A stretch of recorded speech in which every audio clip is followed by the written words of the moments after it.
Assalamualaikum warahmatullahi wabarakatuh. Innal hamdalillah nahmaduhu wa nasta'inuhu wa nastaghfiruh wa na'udzu billahi min shururi anfusina wa sayyiati a'malina. May yahdihillahu fala mudhillalah wa may yudlil fala hadiyalah. Asyhadu an la ilaha illallah wahdahu la syarikalah wa asyhadu anna Muhammadan abduhu wa rasuluh la nabiyya ba'dah. Fa inna hadakal hadithi kitabullah khairal hadi Muhammadin sallallahu alaihi wasallam. Alhamdulillah, kita bersyukur kepada Allah yang memberikan kita nikmat untuk dapat sholat berjamaah, yang memberikan kita nikmat untuk dapat bermajelis ilmu, dan ke depan akan memberikan kita nikmat untuk makan bersama. Alhamdulillah, bergabung berbagai kenikmatan yang Allah Subhanahu wa ta'ala berikan kepada kita pada malam ini. Dan lebih khusus lagi, kita juga berada pada hari tasyrik yang berada pada bulan Zulhijjah, di mana bulan Zulhijjah salah satu dari 4 bulan haram yang diharamkan untuk berperang dan diharamkan untuk mengerjakan segala keburukan-keburukan atau segala amalan-amalan buruk, di mana pada bulan ini pahala-pahala kita akan dilipat gandakan. Dan kita pun bersyukur kepada Allah yang telah memberikan kita nikmat, kita bisa sama-sama merasakan kenikmatan beribadah di 10 awal pertama dari bulan Zulhijjah.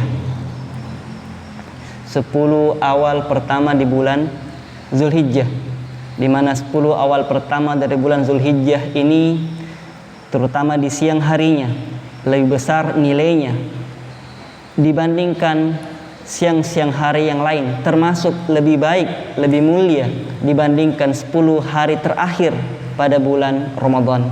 Hingga kita kemudian diberikan puncaknya ibadah itu pada 9 Zulhijjah kemarin, dengan puasa yang menghapuskan dosa 2 tahun, setahun yang lalu dan setahun yang akan datang, di mana dihapuskan dosa, dibebaskan dari api neraka, dan dikabulkan seluruh doa-doa.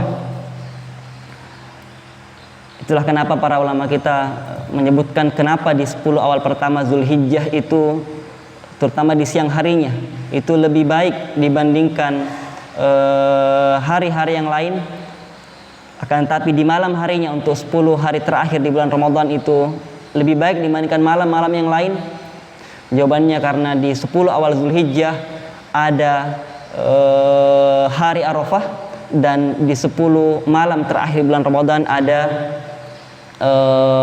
malam Lailatul Qadar, yang kita mendapati keutamaan untuk dibebaskan dari api neraka, keutamaan untuk diampuni dosa-dosa, keutamaan untuk dikabulkan doa-doa. Ada kemiripan keutamaan yang ada dalam hari Arafah itu dan keutamaan pada malam Lailatul Qadar. Dan tentu kalau kita bisa tiba pada titik ini hari ini, maka kami berhusnuzon bahwa ikhwah semua, jamaah seluruhnya telah memaksimalkan ibadah-ibadahnya pada 10 awal pertama di bulan Zulhijjah itu. Alhamdulillah ya. Masyarakat muslimin sedang jamaah maghrib rahimakumullah. Sekarang kita berada pada hari tasyrik ya. Sekedar saling mengingatkan, fadzakir fa inna dzikra tanfa'ul mu'minin. Amalan-amalan yang terkait dengan hari tasyrik ya. Pada hari tasyrik ini harinya makan-makan ya, harinya bersenang-senang. Makanya pada hari tasyrik itu kita diharamkan untuk berpuasa ya. Pada hari tasyrik itu kita diharamkan untuk berpuasa. Jadi ada syariat untuk berpuasa tengah bulan 13, 14 dan 15. Khusus pada hari tasyrik maka itu diputihkan, tidak dikerjakan karena besarnya, atau dikhususkan pada hari ini untuk kemudian memperbanyak silaturahim, memperbanyak makan, lebih khusus lagi makanan yang hasil dari hewan kurban kita. Pada hari tasyrik ini juga kita disunnahkan untuk memperbanyak zikir. Selain kita di sunnah jadi makan-makan, sekarang itu jadi sunnah. Makan-makan sekarang jadi sunnah, dan kita juga disunnahkan untuk memperbanyak zikir kepada Allah. Ini mengisyaratkan bahwa meskipun kita diperbolehkan untuk memperbanyak makan di hari-hari tasyrik ini, namun di sisi yang lain kita pun diingatkan bahwa makannya kita tersebut adalah dalam rangka menguatkan ibadah-ibadah kita. Maka salah satu yang perlu kita ingat, jangan sampai banyak makannya kita di hari tasyrik justru melalaikan kita dari ibadah, melalaikan kita dari zikir, dari zikir kepada Allah. Jadi hakikat dari memperbanyak makan di situ, perbaikan gizi dengan daging-daging yang kita makan. Hakikat dari perbaikan gizi itu adalah agar kita semakin kuat untuk beribadah kepada Allah Subhanahu wa taala. Kita disunnahkan untuk memperbanyak zikir di setiap sholat fardu atau setelah selesai sholat fardu, untuk memperbanyak takbir kepada Allah Subhanahu wa taala. Itu amalan-amalan yang kita perlu tegakkan, kita perlu lazim ya, untuk kita terus perbanyak zikir, lebih khusus lagi di setelah sholat fardu kita ya, untuk memperbanyak takbir. Dan secara umum di setiap tempat, di setiap keadaan, sebagaimana yang disunnahkan seperti Ibnu Umar misalnya, meskipun bukan di sholat fardu, tetapi juga terus memperbanyak zikirnya, perbanyak zikir di pasar-pasar meskipun sudah di hari-hari tasyrik. Pada hari tasyrik ini kita juga disunnahkan untuk memperbanyak berdoa, zikir secara umum, lebih khusus lagi doa, itu doa sapu jagat ya. Rabbana atina fid dunya hasanah wa fil akhirati hasanah wa qina adzabannar. Ini kita perlu perbanyak di doa ini. Tidak ada doa yang paling sering Rasulullah ucapkan kecuali dengan doa ini, dan dikhususkan lagi di hari-hari tasyrik ini. Di sini juga kita belajar bahwa berdoa dengan Rabbana atina fid dunya hasanah wa fil akhirati hasanah wa qina adzabannar itu bisa di setiap saat. Akan tetapi tatkala kita mengucapkan doa itu di hari-hari tasyrik, maka lebih besar lagi pahalanya. Kenapa? Karena ada dalil khusus yang menyebutkan hal tersebut. Maka di sini kita belajar suatu amalan menjadi sunnah, menjadi wajib, menjadi makruh atau haram itu karena adanya dalil. Ataupun satu amalan dia menjadi lebih mulia dibandingkan amalan yang lain karena adanya dalil, karena adanya landasan. Maka selama tidak ada landasan yang menyebutkannya, maka tidak bisa suatu amalan dihukumi bahwa amalan itu lebih baik dibandingkan amalan yang lain. Maka dalam istilah ilmiah harus ada parameternya, harus ada standarnya. Apa standarnya sehingga suatu amalan dikatakan dia lebih baik dibandingkan amalan yang lain.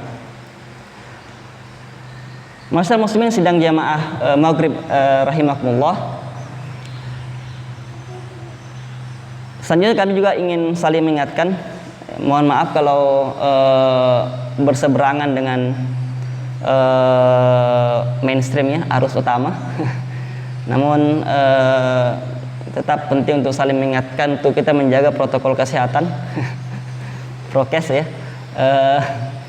Tetap untuk saling mengingatkan, kita berhak percaya atau tidak percaya dengan corona, itu hak kita, silakan. Tetapi percaya tidak percaya ada corona itu hak, silakan berdasar keilmuan kita masing-masing. Akan tetapi mentaati perintah ulama dan umara itu adalah kewajiban. Atiullah wa atiur Rasulullah wa ulil amri minkum. Ulil amri terbagi dua, ada ulil amri dari umara, ada ulil amri dari ulama. Maka penting untuk kami tetap saling mengingatkan, ya. Tidak bermaksud menyinggung apa tidak ya, tetap saling mengingatkan saja untuk kita menjaga protokol kesehatan ya. Dan jika kita sudah bersungguh-sungguh menjaga protokol kesehatan lalu kemudian kita juga kena juga, bahkan banyak yang sudah ketat jaga prokes kena juga, yaitu qadar Allah, itu takdir Allah. Dan insya Allah pahala mati syahid terhadap orang yang terkena wabah, maka tentu itu termasuknya kepada siapa? Pada orang yang bersungguh-sungguh bermujahadah untuk lari dari wabah itu sebagaimana larinya dari singa ya, dari binatang buas. Untuk tetap saling mengingatkan.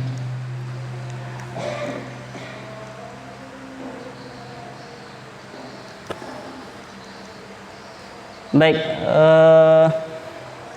materi yang diamanahkan kepada kami materi yang berjudul pemuda yang dirindukan surga ya. Saya pemuda semua ya. Pemuda ya, sekali saya mohon izin kepada guru-guru kami, senior-senior kami. Saya nggak bisa sebutkan satu persatu namanya. Kalau kami tahu yang datang ustadz-ustadz kami semua, saya tidak mengiyakan untuk bawa materi di sini ya. Ada Ustaz Sukandi di sini ya. Enggak, Ustaz Sukandi saya dihubungi kemarin. Baik, tapi sudah terlanjur menghubungi kami. Baik tangsa ke tangsahu ya. Apabila engkau diminta untuk memberikan nasihat, maka berikanlah ya. Atas sedikitnya ilmu kami hanya ingin sedikit berbagi saja untuk saling mengingatkan. Pertama, mari kita melihat, jikalau kita melihat ayat-ayat dalam Al-Quran yang berbicara tentang surga, khususnya golongan-golongan yang akan dimasukkan ke dalam surga. Jadi penyebutan Allah terhadap surga itu banyak ya. Kalau kita melihat misalnya dalam surah An-Nisa, orang-orang yang ayat An-Nisa ayat 69, orang-orang akan dimasukkan dalam surga wasodikin, orang-orang yang jujur. Itu karakteristik orang yang akan dimasukkan ke dalam surga Allah SWT. Orang-orang yang jujur. Dalam surah Yunus disebutkan wallazina, orang-orang yang ihsan, orang-orang yang berbuat baik, maka dia akan dimasukkan ke dalam surga. Dalam surah Ar-Ra'd Allah menyebutkan salamun alaikum bima sabartum, keselamatan, salamun alaikum untukmu bima sabartum, pada orang-orang yang sabar. Jadi kalau kita melihat kriteria orang yang masuk surga dalam surah Ar-Ra'd, maka disebutkan orang-orang yang sabar. Dalam surah Ar-Rahman, orang-orang yang takut kepada Tuhannya. Waliman khafa maqama rabbih jannatan, ya. Orang-orang yang takut kepada Tuhannya. Dalam surah Maryam, orang-orang yang bertobat, waman tabah, orang-orang yang bertobat, maka itulah yang akan dimasukkan ke dalam surga Allah Subhanahu wa taala. Ini berapa ya? 1 2 6 saja. Ini 6 saja, 6 contoh golongan orang-orang yang akan dimasukkan ke dalam surga. Ini cuma contoh, banyak lagi golongan-golongan yang lain, banyak lagi jalan-jalan yang lain. Kita akan dimasukkan dalam surga Allah Subhanahu wa taala. Tapi setidaknya pelajaran di sini bahwa pintu surga itu sangat luas. Pintu surga itu sangat banyak. Maka kita tidak bisa membatasi. Kita tidak bisa membatasi bahwa surga itu hanya untuk golongan tertentu saja. Kita tidak bisa membatasi bahwa orang yang masuk surga itu hanya pada kelompok tertentu saja. Kita tidak bisa membatasi bahwa yang akan masuk surga itu hanya ormas tertentu saja. Kita tidak bisa membatasi bahkan bahwa yang masuk surga itu hanya yang cingkrang celananya saja. Kita tidak bisa membatasi bahwa yang masuk surga itu hanya yang pakai cadar saja. Semua orang itu berhak untuk masuk surga. Kalau orangnya jujur, maka dia berhak masuk surga. Jika kalau dia ihsan berbuat baik, jika kalau dia sabar, dia bertobat, maka semuanya punya jalannya masuk ke dalam surga Allah Subhanahu wa taala.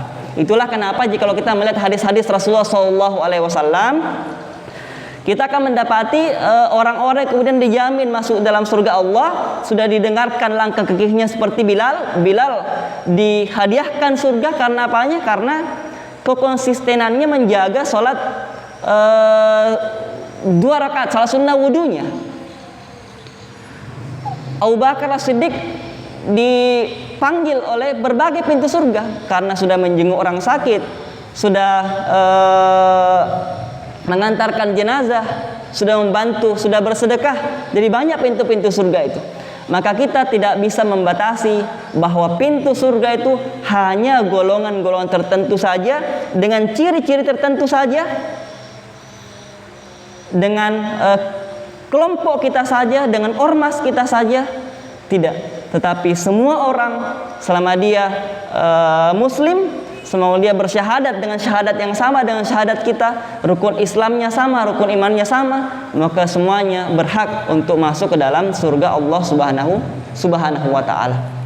Maka boleh jadi ada orang yang punya ciri-ciri fisik berbeda dengan ciri-ciri fisik kita, maka boleh jadi dia mau surga dan orang lain kemudian kita tidak, misalnya waliyadzubillah.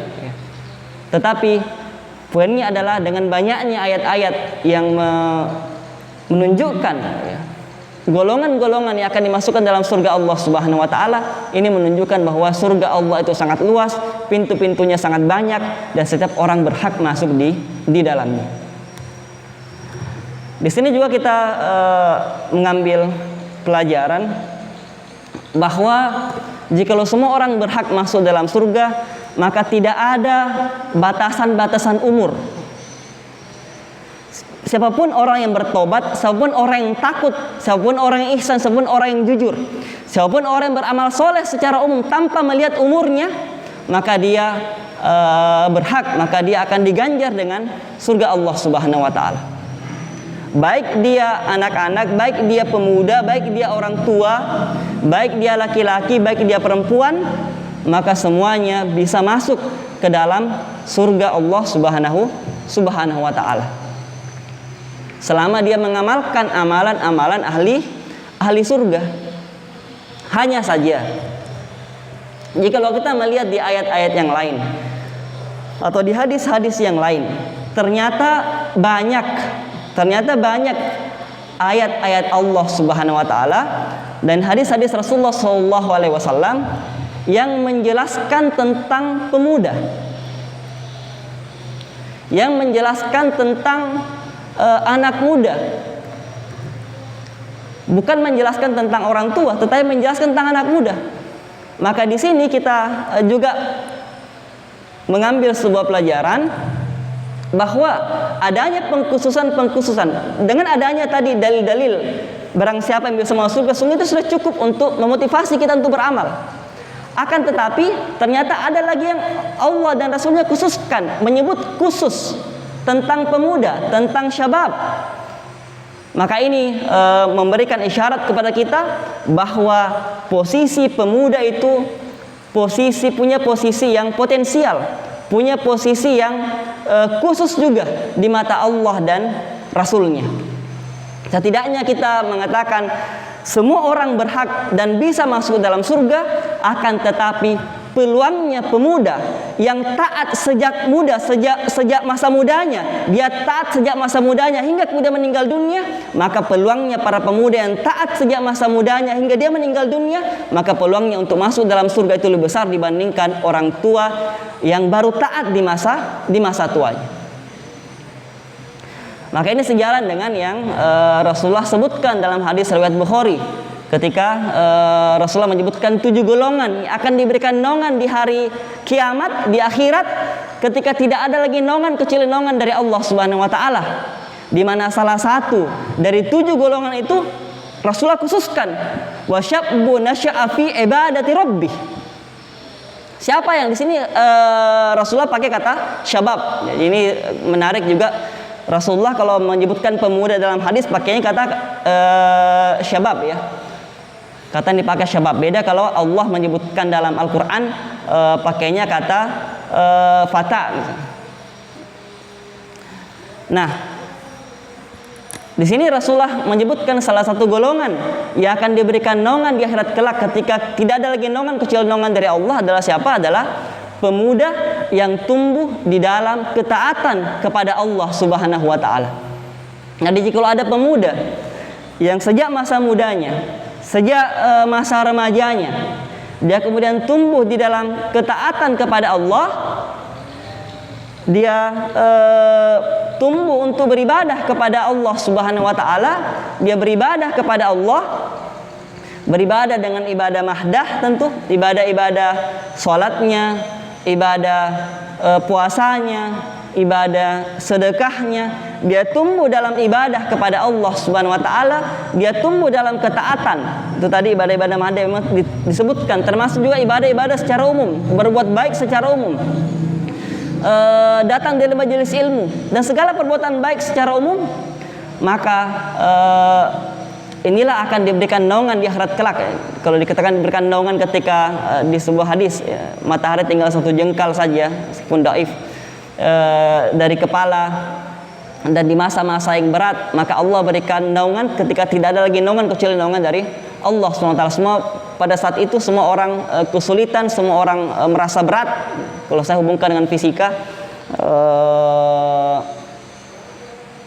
di bagian luarnya, jadi bagian terluarnya matahari, suhunya itu 6000 Kelvin, ya. 6000 Kelvin. Jadi 6000 Kelvin itu untuk membuat air mendidih saja cukup dengan 100 derajat Celcius. Untuk menjadikan besi cair, jadi ini besi ya, mana besi? Ini besi ya.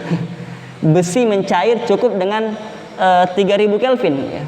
Jadi kalau 3000 Kelvin menjadikan besi kayak air, maka cukup dengan 3000 Kelvin. Sedangkan bagian luarnya saja matahari itu sudah 6000 Kelvin. Berarti sangat cukup untuk membuat kita mencair ya. Itu cuma bagian luarnya, sedangkan jarak matahari dari kepala kita begitu dekat saat. Makanya waktu itu waktu yang sangat berat, dan orang-orang akan diberikan naungan, akan diberikan pertolongan, dan tentu orang-orang yang ditolong oleh Allah tentu akan dimasukkan ke dalam surganya, yaitu para pemuda yang tumbuh di dalam ketaatan kepada Allah Subhanahu wa taala. Di dalam hadis yang lain Rasulullah bersabda, "Syababaka qabla haramik." Ini dalam hadis riwayat Al-Hakim ya. Yaitu pemuda-pemuda yang menggunakan masa mudanya sebelum datang masa tuanya. Maka ini ayat-ayat yang atau hadis-hadis yang menjelaskan, memberikan isyarat bahwa orang-orang pemuda-pemuda yang menggunakan masa mudanya untuk beribadah hingga kemudian akhir hayatnya, maka peluangnya untuk kemudian mendapatkan surga Allah Subhanahu wa taala itu lebih besar dibandingkan orang tua yang baru dia taat ketika masa tuanya. Tentu karena memang lebih banyaknya, lebih besarnya, lebih lama waktunya untuk beribadah, dan di sisi yang lain banyaknya godaan-godaan bagi orang-orang yang masih muda. Jika kita kemudian melihat lagi di dalam Al-Quran bagaimana Allah Subhanahu wa taala menyebutkan kata pemuda di dalam Al-Quran. Kalau kita misalnya melihat dalam surah Al-Kahfi ayat 13, dalam surah Al-Kahfi ayat 13 itu, jadi ini misalnya salah satu surah yang membahas tentang pemuda. Nah, kalau kita belajar dari surah Al-Kahfi ini, jadi salah satu golongan pemuda-pemuda yang dirindukan surga yang Allah state langsung, ya Allah sebutkan langsung di dalam Al-Quran adalah Ashabul Kahfi, adalah pemuda-pemuda yang berkumpul di dalam gua. Karena apa? Karena keinginan mereka untuk mempertahankan keimanannya. Maka salah satu ciri-ciri orang-orang yang akan dirindukan oleh surga bukan saja orang-orang yang kemudian selalu taat, tetapi step berikutnya, langkah berikutnya adalah orang-orang yang tatkala dia mampu taat, dia mampu istiqomah di dalam ketaatannya, hingga kemudian akhir hayatnya. Maka tidak sekedar taat tetapi istiqomah, mampu mempertahankan ketaatan tersebut. Bahkan sampai-sampai mengambil langkah ekstrim seperti pemuda-pemuda Kahfi ini, karena mereka tidak mampu untuk mengalahkan penguasa yang zalim, maka mereka memilih untuk berlari masuk ke dalam gua, tinggal di situ hingga kemudian ditidurkan oleh Allah sebanyak 309 tahun. Hingga ditidurkan oleh Allah sampai 300 tahun. Kenapa mereka masuk ke dalam gua? Maka mereka berani untuk meninggalkan hingar-bingarnya dunia. Mereka berani untuk kemudian beruzlah. Mereka berani untuk menyendiri demi menjaga keimanannya. Maka ini salah satu ciri dari pemuda-pemuda yang akan dirindukan oleh surga. Pemuda-pemuda yang tatkala tidak mampu melawan berbagai arus yang ada di sekitarnya.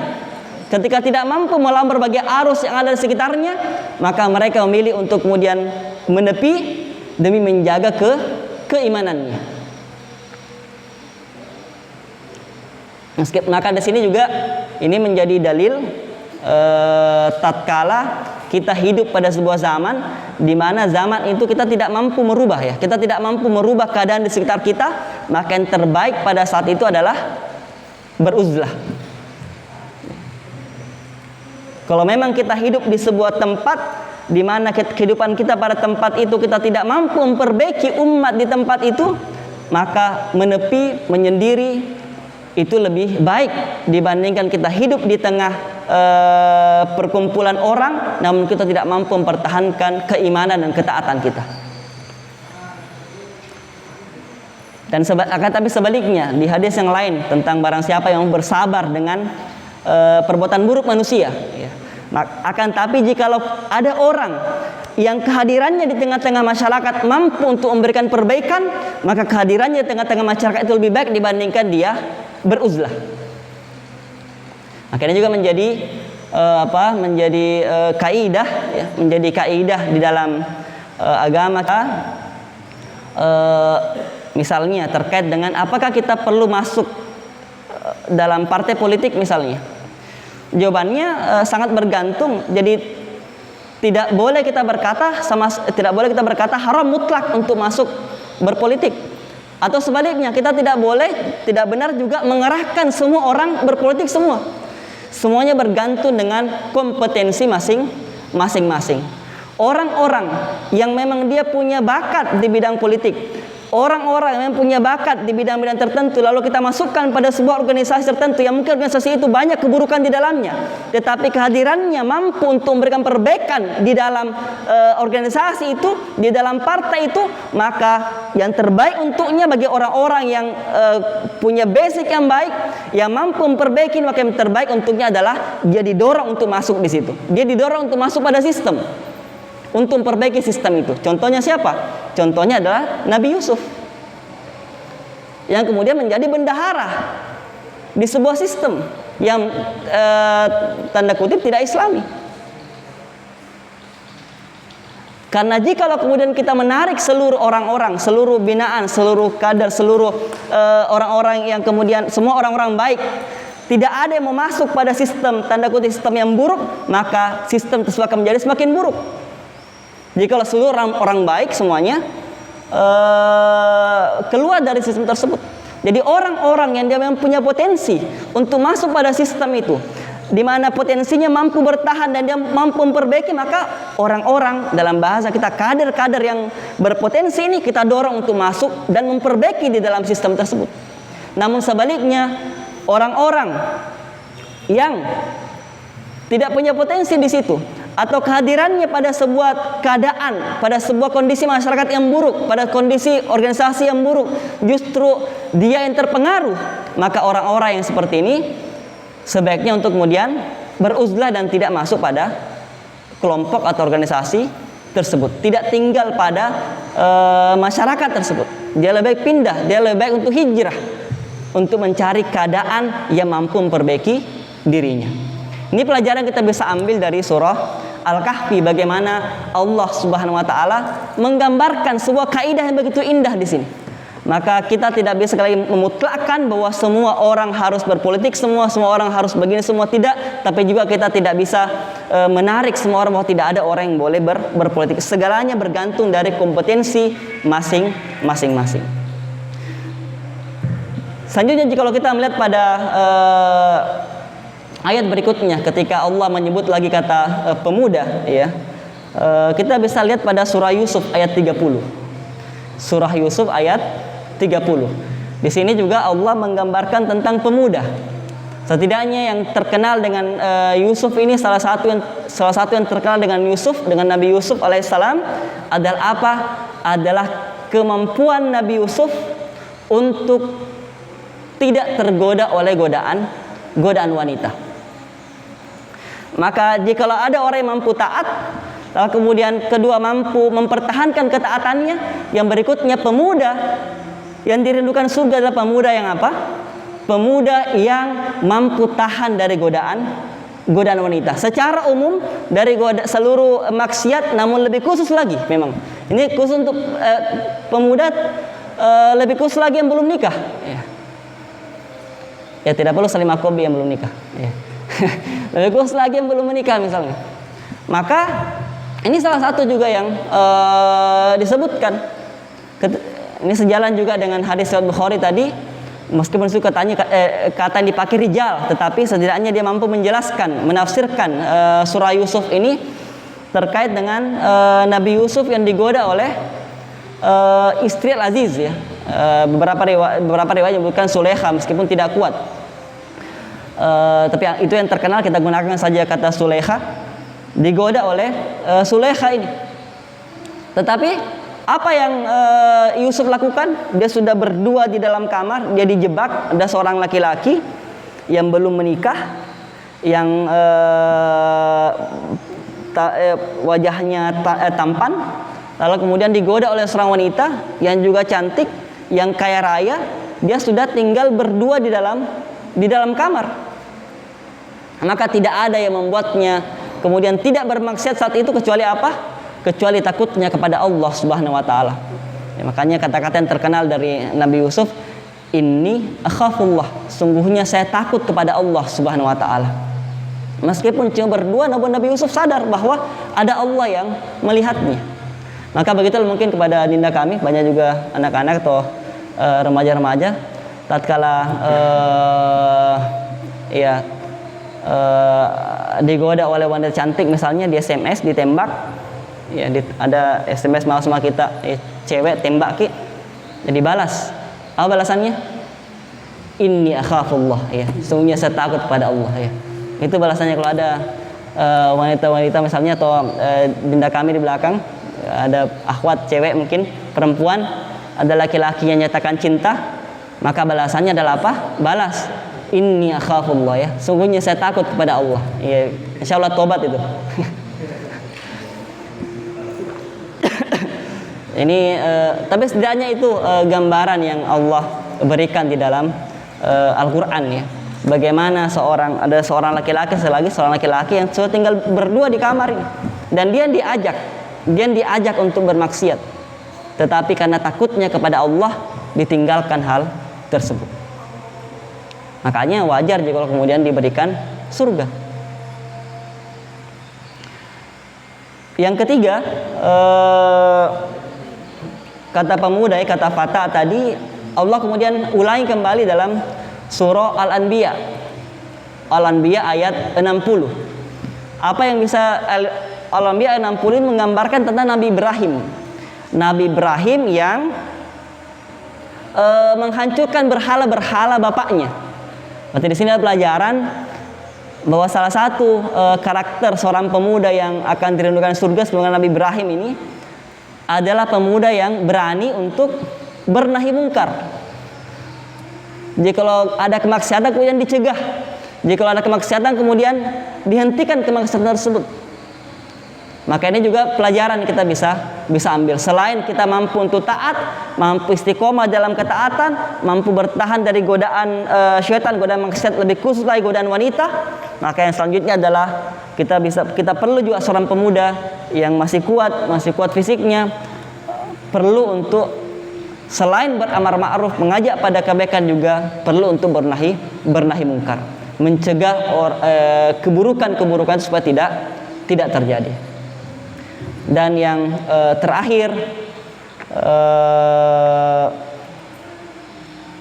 kembali kita ke surah Al-Kahfi ayat 60 sampai 62. Jadi surah Al-Kahfi itu ada 4 bagian ya. Ada bagian yang membahas tentang Ashabul Kahfi tadi, ada bagian yang membahas tentang Zulkarnain, ada bagian yang membahas tentang Nabi Musa alaihissalam, pelajaran Nabi Musa dan Nabi Khidir. Yang menarik di sini adalah dalam surah Al-Kahfi ayat 60 sampai 62 ini. Ya. Wa idza qala Musa li fatahu la abrahu hatta abluga majma'al bahraini aw amdi hukuma. Ya. Lifatahu ya. Ingatlah ketika Musa berkata lifatahu kepada muridnya. Lifatahu di sini muridnya, di mana muridnya adalah pemuda. Muridnya adalah pemuda. Maka di sini kita bisa mengambil pelajaran, maka untuk menjadi pemuda-pemuda yang dirindukan oleh surga, yang selanjutnya perlu kita lakukan adalah berguru atau belajar, menjadi thalabul ilm. Sebagaimana muridnya Nabi Musa alaihissalam yang berguru pada Nabi Musa dan tidak saja berguru tapi juga mengikuti gurunya. Jadi ini ceritanya sedang dalam perjalanan untuk mencari Nabi Khidir. Sedang dalam perjalanan, dan di dalam perjalanannya ini Nabi Musa didampingi oleh muridnya. Salah satu riwayat menyebutkan muridnya namanya Yusha bin Nun. Yusha bin Nun. Berarti salah satu karakteristiknya seorang pemuda itu, semuanya yang Allah sebutkan di sini, bahwa muridnya Nabi Musa adalah pemuda. Berarti seorang pemuda itu perlu untuk punya yang namanya guru. Belajar atau hijrah tidak cukup untuk sekedar taat, rajin ke masjid, senang dengar ceramah di video, senang dengar ceramah di YouTube, tidak cukup. Yang namanya belajar itu harus jelas siapa gurunya dan apa buku yang digunakan. Kita belajar dari bagaimana Allah tidak saja sekedar menurunkan Islam, tetapi Allah juga menurunkan Al-Quran dan menurunkan Rasulullah SAW. Ada bukunya yang dipelajari Al-Quran dan ada guru khusus yang mengajarkan Al-Quran tersebut, itu Rasulullah SAW. Andai kita belajar cukup dengan buku saja, maka Allah tidak perlu mengutus Rasulullah, cukup menurunkan Al-Quran dan tidak perlu ada gurunya. Atau andai belajar cukup dengan guru saja, maka cukup Rasulullah dan tidak perlu ada Al-Quran. Tetapi ternyata Allah mengajarkan kita bahwa untuk belajar, untuk kokohnya ilmu, harus ada gurunya dan harus ada bukunya. Maka harus jelas siapa guru kita, bukan guru-guru maya, ya, guru-guru di dunia maya, tetapi guru-guru secara langsung yang kita berguru langsung kepadanya, bahkan kalau perlu mengikuti, bermulazamah, mengikuti, berkhidmat kepada guru kita, sebagaimana muridnya Nabi Musa, Yusha bin Nun ini yang terus mengikuti gurunya, ikut guru dalam perjalanan. Maka itulah yang namanya belajar yang baik, belajar langsung kepada guru. Ada buku tertentu, buku khusus, ada kitab khusus yang dikaji, dan kita terus menerus membersamai guru kita. Semakin sering kita membersamai guru, maka semakin besar, semakin banyak ilmu dan adab yang bisa kita dapatkan.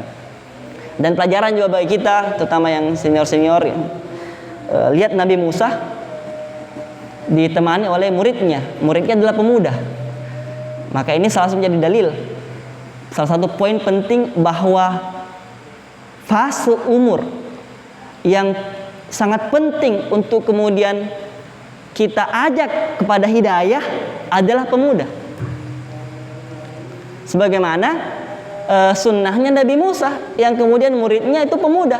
Itulah yang dijalankan oleh Rasulullah SAW, sehingga kita mendapati jika kita membaca surah-surah Nabawiyah, murid-muridnya, sahabat-sahabatnya Rasulullah, ya itulah hebatnya Rasulullah, murid-muridnya tidak dianggap murid, tetapi disebut dengan kata sahabat sebagai bentuk penghormatan. Sahabat-sahabatnya Rasulullah adalah orang-orang yang masih muda, yang pertama-tama mendapatkan hidayah, ikut dakwah beliau adalah pemuda. Ada Ali bin Abi Thalib, ada Zubair bin Awam, Dan begitu banyak pemuda-pemuda yang kemudian bersamai dakwah beliau. Justru ketika golongan-golongan tua ini menolak, yang paling pertama menerima dakwah beliau adalah golongan pemuda. Dan peradaban-peradaban Islam itu kemudian tumbuh dari wasilah para pemuda-pemuda yang dibina langsung oleh Rasulullah SAW. Maka ini poin yang sangat penting, bahwa pembinaan pemuda itu begitu penting untuk kemudian keberlangsungan dakwah dan keberlangsungan peradaban Islam ini. Kalau kita bicara di Sopeng, ya peradaban di Sopeng penting sekali untuk membina pemuda. Maka andai kita bisa memilih, andai ada membina pemuda dan orang tua, maka tentu pembinaan pada pemuda sebagaimana yang langsung Allah berikan isyarat, sebagaimana Nabi Musa membina Yusha bin Nun yang merupakan pemuda, maka pembinaan pada pemuda itu jauh lebih penting untuk diprioritaskan dibandingkan pembinaan pada orang tua. Tanpa menyepelekan pembinaan pada orang tua, namun jika kalau kita disuruh dan kita berada pada harus memilih, maka pembinaan pada pemuda itu mesti di nomor satukan, diutamakan, mesti yang pertama dan utama untuk kita kerjakan sebelum membina yang lain. Mengaktifkan remaja-remaja masjid, mengaktifkan rohis-rohis di sekolah, mengaktifkan lembaga dakwah kampus yang ada di kampus-kampus, ada kampus TAI, ada kampus STIMIK, ada kampus Lemah Pulionro. Maka ini semua hal-hal penting yang soalnya perlu untuk kita utamakan. Sebagaimana sekali lagi sunnahnya Nabi Musa yang membina pemuda, dan sunnahnya Rasulullah SAW yang banyak sahabat-sahabatnya yang terutama yang awal merupakan pemuda. Itu mungkin dari kami untuk kesempatan kali ini. Kalau tanya jawab silahkan, kalau tidak ada kita masuk ke sholat isya.